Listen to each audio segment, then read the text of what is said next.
Hola, comencem amb el vídeo 3.2 que s'anomena els tipus de paisatge. Aquest punt té relació amb el punt anterior perquè els tipus de paisatge que tenim al nostre país condicionen el tipus d'activitat econòmica que se realitza en aquest lloc.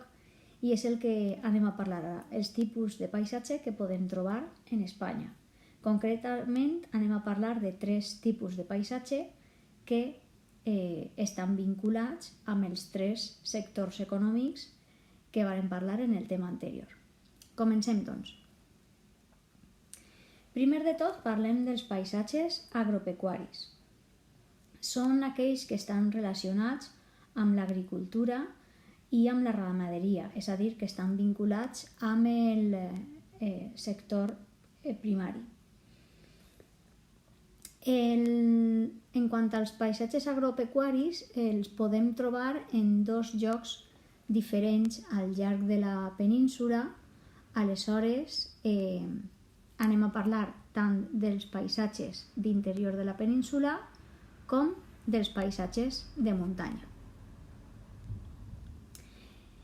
En quant al paisatge de l'interior de la península, ens estem referint a les zones que estan al voltant de la meseta central, que és aquesta zona d'ací del país, i aquelles zones que estan al voltant de la depressió de l'Ebre.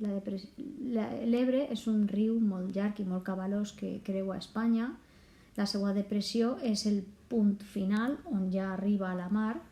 Doncs eixa zona, les 2 que he anomenat de l'interior de la península, són 2 zones amb un paisatge agropecuari. El relleu principal que trobem en aquest tipus de paisatge és un relleu pla, encara que sí que és veritat que té xicotetes elevacions o turons. La població majoritàriament està concentrada en pobles i ciutats, encara que sí que és veritat que part del territori està despoblat, és a dir, que no hi viu ningú. També és cert que en aquest tipus de paisatge podem trobar grans ciutats, com ara, per exemple, Madrid i Saragossa, i a més són ciutats que estan molt ben comunicades amb altres ciutats o pobles del voltant. L'agricultura que se practica en aquest tipus de paisatge és agricultura tant de secà com de regadiu, i la ramaderia que podem trobar és una ramaderia intensiva.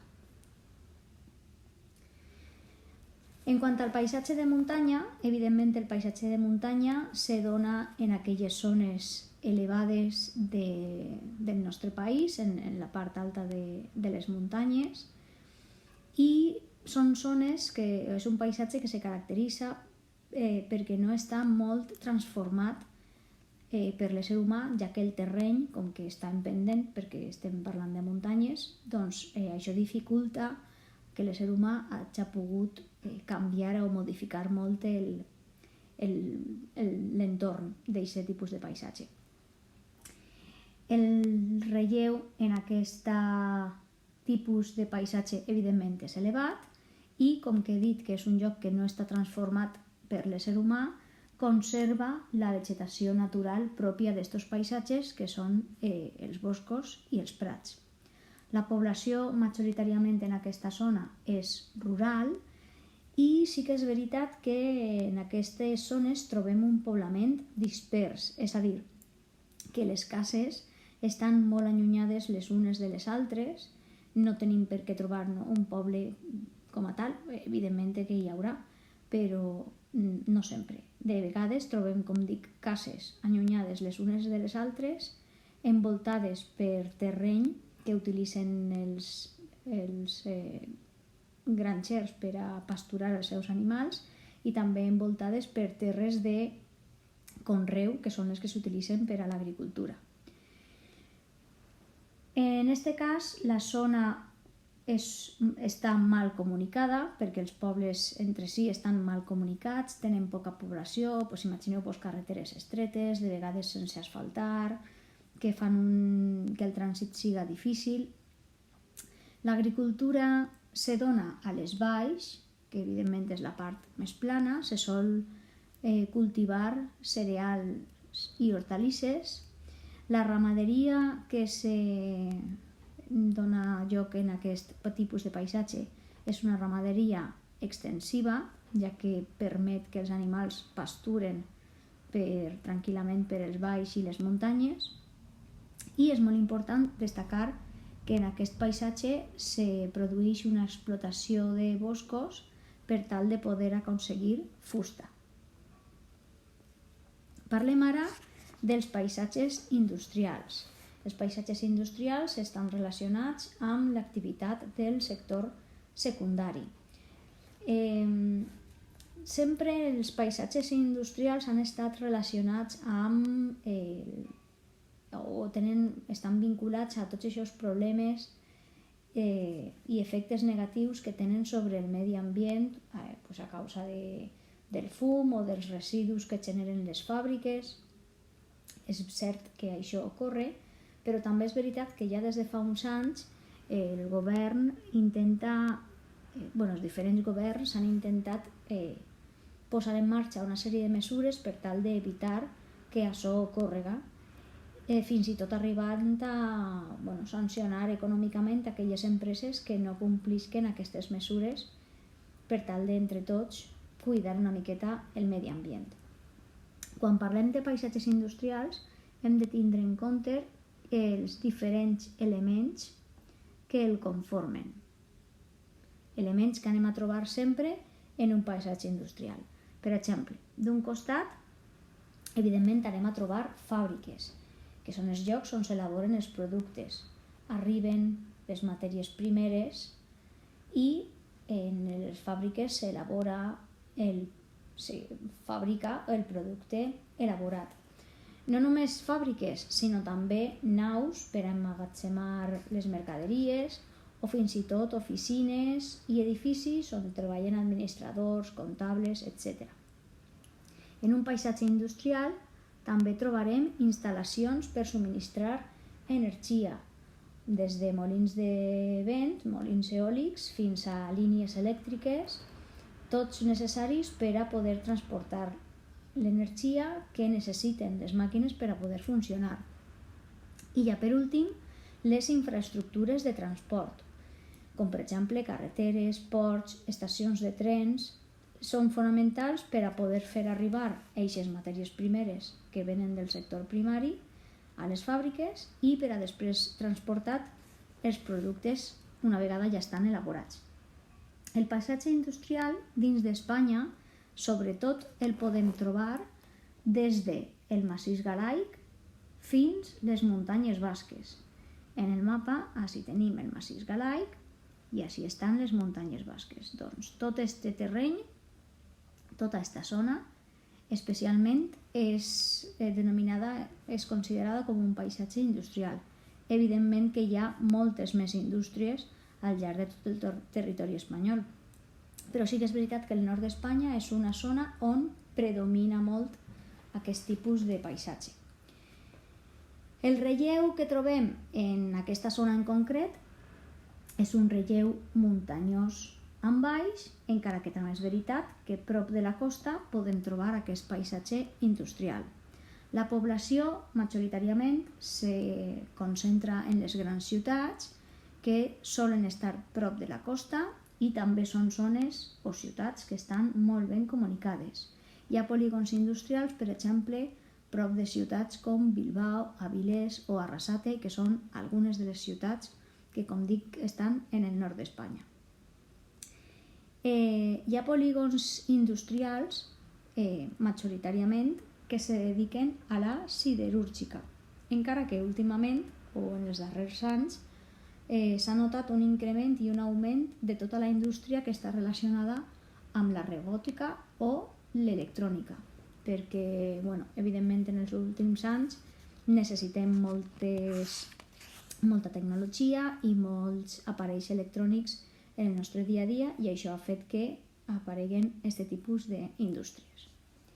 I ja per últim, només ens queda parlar dels paisatges turístics. estan relacionats, evidentment, amb el sector terciari i tot allò que tinga relació amb el turisme. Són paisatges que estan molt, però molt transformats per l'ésser humà. S'han edificat construccions o instal·lacions que puguen donar servei als turistes, com per exemple hotels, restaurants, edificis, apartaments, centres d'oci, centres comercials. Espanya és un país molt turístic, que rep molt de turista estranger i tenim moltes ciutats que són molt turístiques. La majoria d'elles estan concentrades en la costa mediterrània o també a les Illes Canàries. I anem a parlar d'aixòs dos paisatges com són. El paisatge de la costa mediterrània, no penseu que, quan parlem de la costa mediterrània, no només ens estem referint a la nostra zona, per dir-ho així, sinó que aniria des de vaig a canviar de color que no se veu bé, disculpeu. Aniria des de la depressió del Guadalquivir, que se troba en este trosset d'ací, des de la depressió del Guadalquivir, tota Andalusia i pujant cap a la nostra zona, és a dir, tota la costa que banya el mar Mediterrani és el paisatge de la costa mediterrània. És un paisatge que destaca per les planes costeres, separades per algunes muntanyes i, com he dit, la depressió del Guadalquivir. En aquesta zona trobem algunes de les ciutats més grans i més poblades d'Espanya, com poden ser València o Barcelona. Són ciutats que estan molt ben comunicades, amb molts mitjans de transport diferents i també amb gran quantitat d'infraestructures, com ara hotels, urbanitzacions, centres comercials, etc. Les zones de costa han sigut, com he dit abans, molt transformades per atraure quants més turistes millors i donar-los totes les facilitats possibles cada vegada que venen. I per últim, parlem ja del paisatge de les Illes Canàries. Les Illes Canàries, ja ho sabeu, les tenim així en el mapa, però realment no estan ahí, estan més cap al més propet d'Àfrica que d'Espanya. El relleu de les Illes Canàries és d'origen volcànic, perquè les Illes Canàries tenen un origen volcànic, aleshores el seu relleu és volcànic. Les Illes Canàries és una de les destinacions turístiques principals que tenim en Espanya. La població viu concentrada en la costa i podem trobar ciutats molt importants com les Palmes de Gran Canària o Santa Cruz de Tenerife.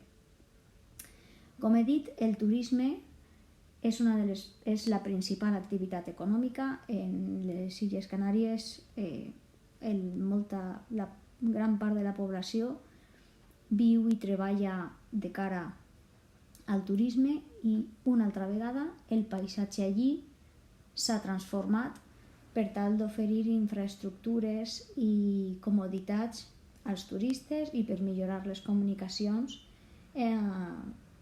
entre les diferents poblacions de les illes. S'han construït també hotels, apartaments, aeroports, centres d'oci, tot de cara als turistes i perquè estiguen el més còmodes possibles. Fins ací.